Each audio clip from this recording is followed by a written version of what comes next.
Chào mừng các bạn đến với Luxembourg. Luxembourg là một trong những nước có diện tích nhỏ nhất thế giới.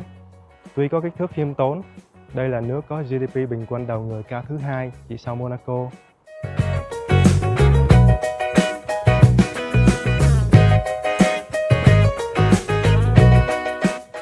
Đầu tiên mình đi tìm cái gì ăn đã. Sáng thức giấc từ lúc 4 giờ sáng lặn lội đến đây. Bình thường thì mình sẽ đến La Table du Pain, nghĩa là cái bàn đau khổ. Mà như nó khổ quá hay sao á, đóng cửa luôn rồi. Mà tất cả phương tiện công cộng ở Luxembourg đều miễn phí, kể cả cái tram đằng kia, nên là cứ nhảy đại lên tram đã rồi tính tiếp. Ở đây cũng có cái gì pen pen nè, trông có vẻ ngon quá. Mấy cái con bay bay kia là chị ong nâu đi tìm mật đó các bạn. Nhìn rất chi là thích mắt, nên là mình qua quán khác, làm một ly cà phê với một chiếc croissant, chuẩn bị đi thăm cung điện của đại công tước. Mà biết sao không, cháy vé. Cung điện chỉ mở cửa vào 2 tháng hè nên là thường vé đã được book hết. May là đi lang thang trong làng thì gặp các bạn sinh viên y khoa từ Bồ Đào Nha. Mấy bạn này đi lưu diễn cứ đường phố để kiếm tiền trang trải học phí, đã ủng hộ 2 đồng.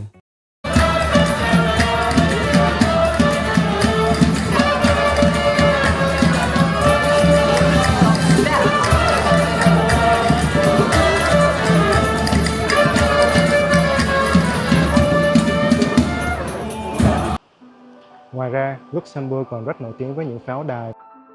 Tên gọi Luxembourg có nguồn gốc từ tiếng Latin và nghĩa là lâu đài nhỏ. Nơi mình đang đứng đây là Casmet du Boc. Đây là hệ thống hầm ngầm dài hơn 17 km, đảm bảo phòng thủ cho Luxembourg. Nhìn không khác gì cái hang. Vào đây cứ như là họp fan đội MU ấy. Luxembourg từng là pháo đài mạnh nhất châu Âu, được gọi là Gibraltar của phương Bắc.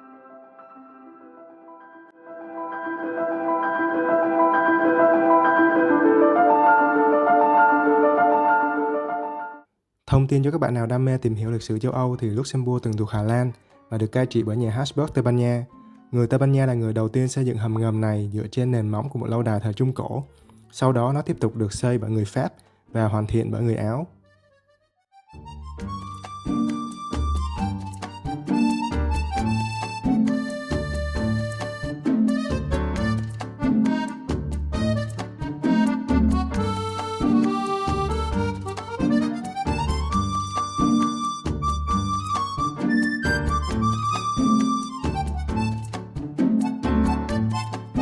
Đây là cái ban công đẹp nhất châu Âu đấy các bạn.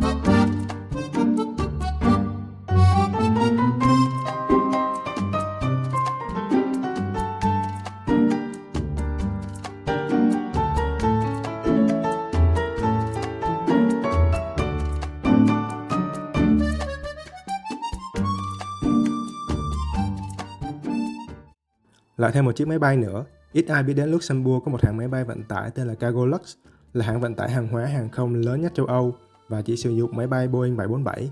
Hãng bay này cân được tất cả mọi thứ, đặc biệt là chuyên vận chuyển xe đua công thức 1. Vào năm 2019 thì Cargolux đã vận chuyển thành công 2 con cá voi Beluga từ Trung Quốc đến Iceland.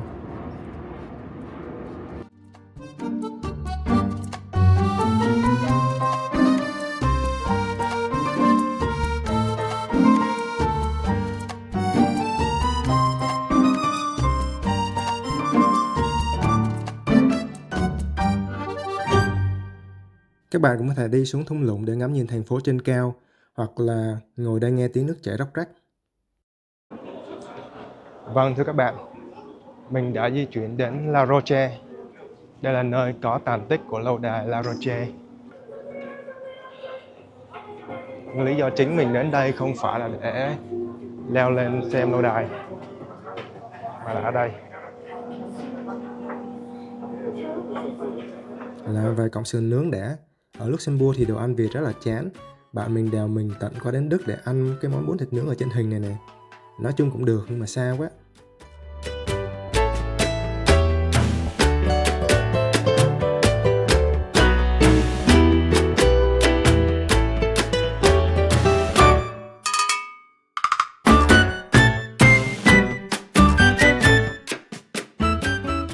Ở Luxembourg có cộng đồng người Bồ Đào Nha đông đảo. Quán ăn mới nãy là món bò ấy.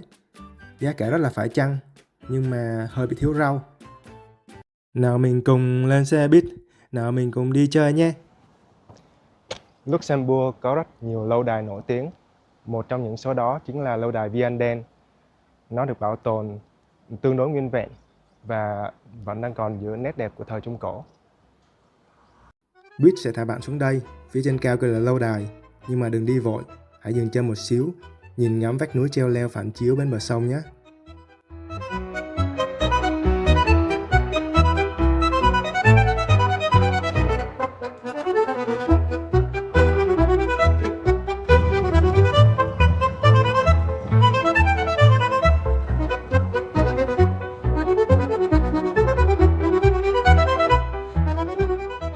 Trên con đường đi bộ lên lâu đài, các bạn sẽ thấy những căn nhà màu sắc nên thơ. Và đây là hai anh chị hóa trang thời Trung Cổ này các bạn. Giả sử mà không có mấy con ô tô thì chắc đâu là thế kỷ 15 không á. Nói chung là đi lên đèo thì cũng hơi mỏi chân, nhưng mà không sao. Ở đây có giải pháp khác.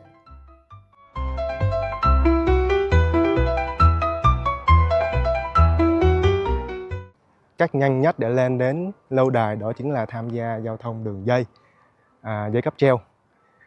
Như các bạn có thể thấy là cáp treo được bắc qua một con sông rất chi là thơ mộng. Nên mà lỡ mà dây có đứt thì chúng ta tiếp tục tham gia giao thông đường thủy.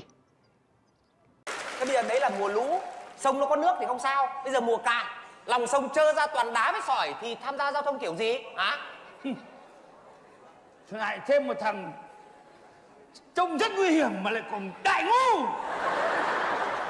Lòng sông đã cạn thì đi cụ nó trên lòng sông, đu dây làm gì nữa mà chất vấn. Cáp treo ở đây thì chỉ bằng một góc ở Bà Nà hay ở Sapa các bạn. Tầm này thì mình nghĩ là cũng ngang cơ cáp treo Hồ Mây Vũng Tàu.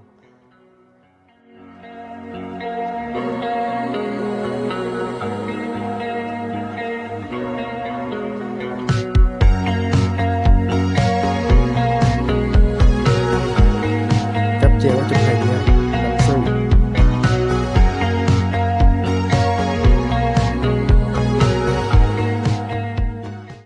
Chiếc view này là lý do tại sao mà mình đều đến đây vào mùa hè của những năm lẻ. 2 lần trước mình đến đây thì vào đúng sinh nhật của mình. Còn năm nay mình đến trễ hơn một chút, tại vì mình muốn tham gia cái lễ hội thời Trung Cổ ở lâu đài Vianden. Khung cảnh này thì rất chi là phù hợp để suy nghĩ, hoặc là suy và nghĩ.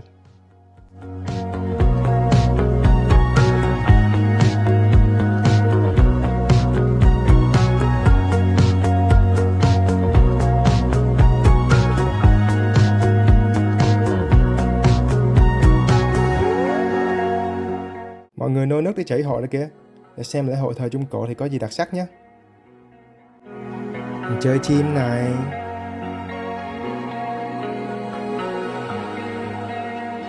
Đấu kiếm này. Nam nữ quan trọng gì?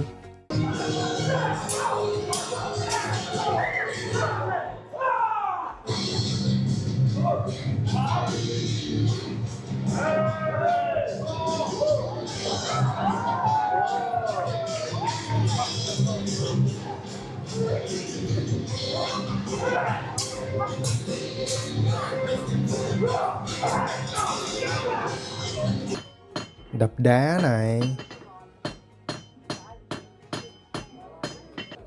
Bắn tên này. Lắc lư theo điệu nhạc này.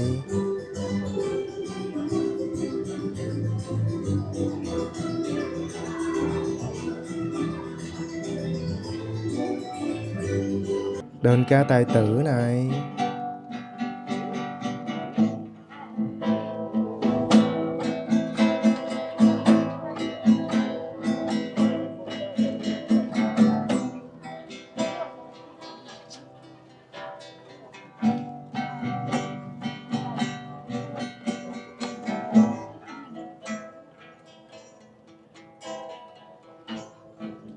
Vina House cổ điển này.